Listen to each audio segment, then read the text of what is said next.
السلام عليكم. الكيرفي، لا مش الكيرفي اللي في دماغك، الساعه الكيرفي هاي نوتيكو 7. بصوا يا جماعه، لما تعمل ساعه كيرفي شكلها حلو، تشوف الشكل بتاعها تنسى اي حاجه تانية. شكلها حلو قوي الساعه دي. هنتكلم النهارده عن تفاصيلها كامله، مميزات، عيوب، نجيبها منين، سعرها كام، سعر مميز ليكم في اخر الفيديو. الساعه دي يا جماعه من الساعات اللي انا وانا بفتحها كده بسطتني، حاجه كده تشوفها تفرح بصراحه يعني. الساعه دي النهارده هنعرف كل حاجه عنها، ولكن يا صديقي دعما منك لحبيبك واخوك محمد، اعمل لايك للفيديو ده، واخر الفيديو يا عم لو عجبك المحتوى اشترك في القناه. يلا بينا نبدا الفيديو. قبل ما نفتح الساعه والاول مره هقولها لك، انا مغرم بالساعه دي، مغرم جدا جدا بتفاصيلها، كديزاين وكشكل وكتغليف كرتونه وكسترابات وككل حاجه. ليه؟ هوريك ليه، خليني اوريك ليه بس ما تجريش الفيديو. طبعا شاشه اموليد 3 ستراب هاي نوتيكو 7، ساعه كيرفت طبعا، شاشه منحنيه، ووتر بروف، 30 دقيقه تحت الميه على عمق متر، ولكن احذر الميه البحر يعني والميه السخنه. ونبدا بنعمل بقى انبوكسنج، نفتح واقول لك انا ليه مغرم. بسم الله. واول بقى ما بنفتح الكرتونه، بص يا عم، بص يا عم كده، بص كده، بيقابلنا المنظر ده. ولما يقابلك المنظر اللي يفتح النفس ده بقى، تبقى ايه احساسك، ايه وشعورك ايه؟ مبسوط، لان انا بعمل انبوكسنج لساعات كتير، مبسوط بالمنظر ده. 3 استرابات جامدين جدا جدا، كريدت او الكروت بتاعه الضمان، كارت الضمان وكارت الابلكيشن. الشاحن المره دي مش وايرلس، ودي حاجه بسطاني. شاحن 2 بن ده مشاكله قليله جدا.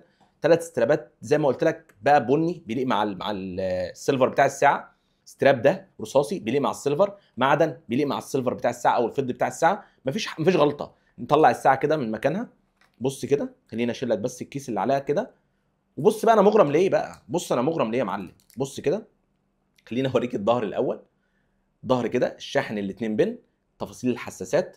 بص بقى، اقل من سنتي، ما تجيش 8 او 7 مللي. بص كده، مفيش غير سكرول هنا والمايك، مفيش زراير تانية يا معلم. الناحيه التانية السبيكر، مفيش اي حاجه بقى. الكيرف بتاع الشاشه، بص الكيرف كده، بص الانحناء بتاع الشاشه، احلى انحناء شفته بصراحه، لايق قوي. والسيلفر هنا سيلفر يا جماعه، مش رصاصي غامق ولا مش عارف سيلفر بيلمع ولا لا، سيلفر مصنفر حلو كده. تعالى بقى ندوس بقى على السكرول كده، نشوف ايه اللي ايه الشاشه اخبارها ايه.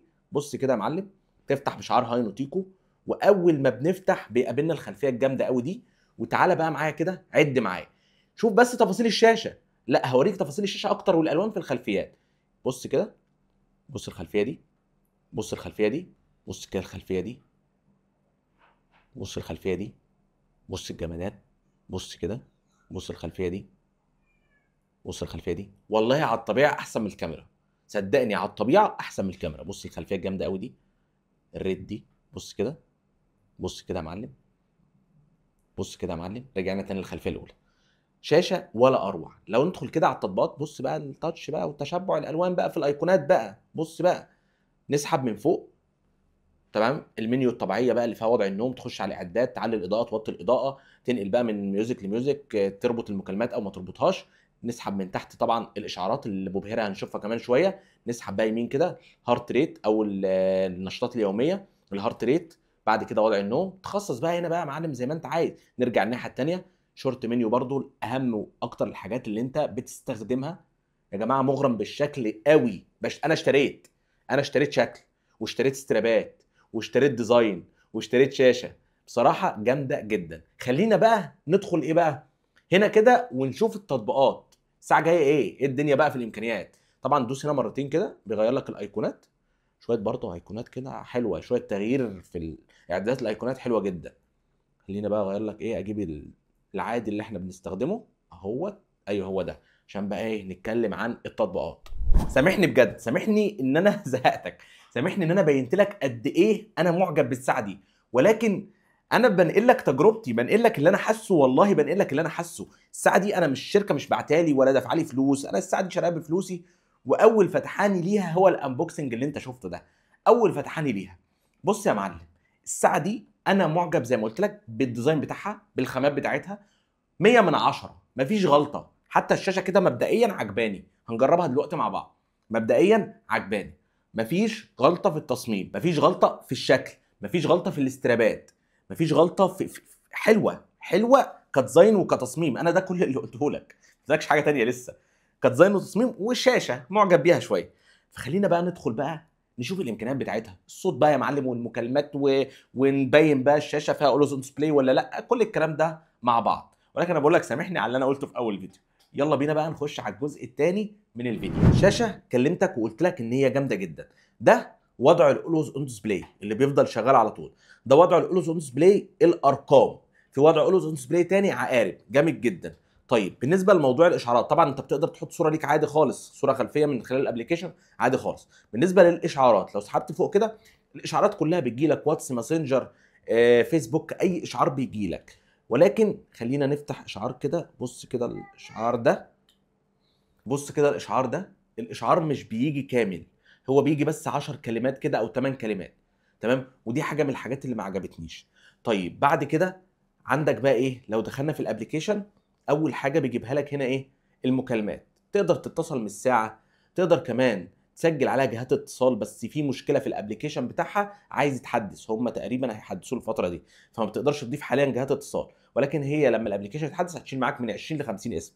تسجيلات المكالمات دي اخر المكالمات اللي احنا عملناها طبعا. طبعا في المكالمات جامده جدا. خليني اعمل لك رنه كده واسمع معايا الصوت، صوتها حلو قوي يا جماعه. اسمع كده معايا الصوت وشوف معايا الرقم بيظهر ازاي، لان اي حد بيرن عليك الرقم بتاعه بيظهر عادي خالص مفيش مشكله. ده صوتها يا جماعه، ده صوتها. اسمع كده، انا هسكت خالص وانت اسمع كده. طبعا هي بتعمل فايبريشن وبتجيب صوت في نفس الوقت. وهنا الزرار ده لو دوست عليه كده اعملها صامت، وهنا ممكن ارد برساله تلقائيه انا ابقى كاتبها، رساله تلقائيه. هنا افتح، هنا اقفل المكالمه.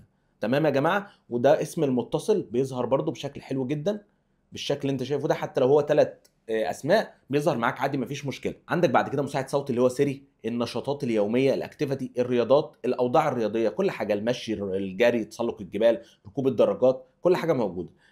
عندك سجل رياضي طبعا، الاكتيفيتي، الموارد البشريه ده اللي هي قياسات القلب، وضع النوم، الاكسجين في الدم، ضغط الدم، الاشعارات كلمتك عنها من شويه.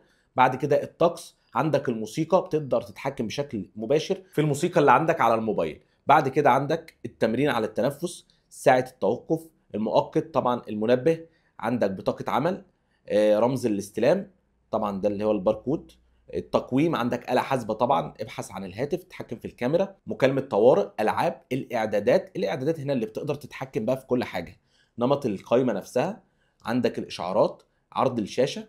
خلينا أوريك برضو لو عملنا كده وضع الأولوز أون ديسبلاي، هنا العقارب ولغينا الأرقام. هنبص عشان نبص على العقارب بالمرة. البطارية، الجزيرة الذكية أو الديناميكية اللي هي ما يطلع لك إشعار يجي لك فوق هنا كده. الاهتزاز، تقدر تتحكم في قوة الاهتزاز طبعا. تمام. بعد كده عندك الباركود، ضبط الوقت، كلمة السر، تعمل كلمة سر للساعة، النظام اللي هي إعادة ضبط المصنع وإعادة التعيين.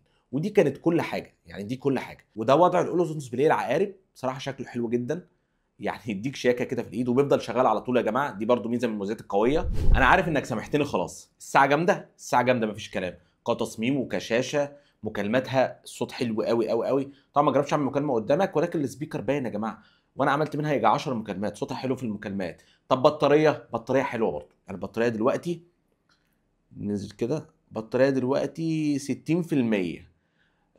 ضاع اليوم النهارده في 40%. انا هتقعد معاك في الاستخدام القوي لان انا استخدمتها كتير النهارده. في الاستخدام القوي ممكن مثلا 3 ايام، تمام، يومين، فاهم. استخدام شديد بقى يوم، يوم ونص كده، يعني كل الساعات الكوبي كده.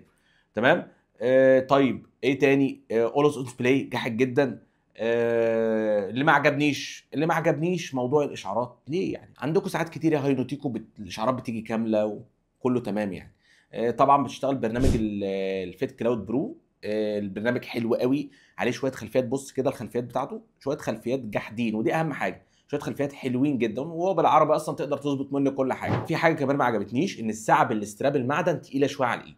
الساعه بالاستراب المعدن تقيله شويه على الايد، لكن بالاسترابات الثانيه لا، مش تقيله لدرجه ان هي تاخد ايدك وتنزل زي ما قلت لك، ولكن لا يعني تقيله شويه على الايد. يعني للناس اللي عندها حساسيه من الحاجات التقيله على الايد مش هتبقى تمام معاهم. يعني الاوضاع الرياضيه والاوضاع الطبيه، الاوضاع الطبيه طبعا لا يعتمد عليها طبيا.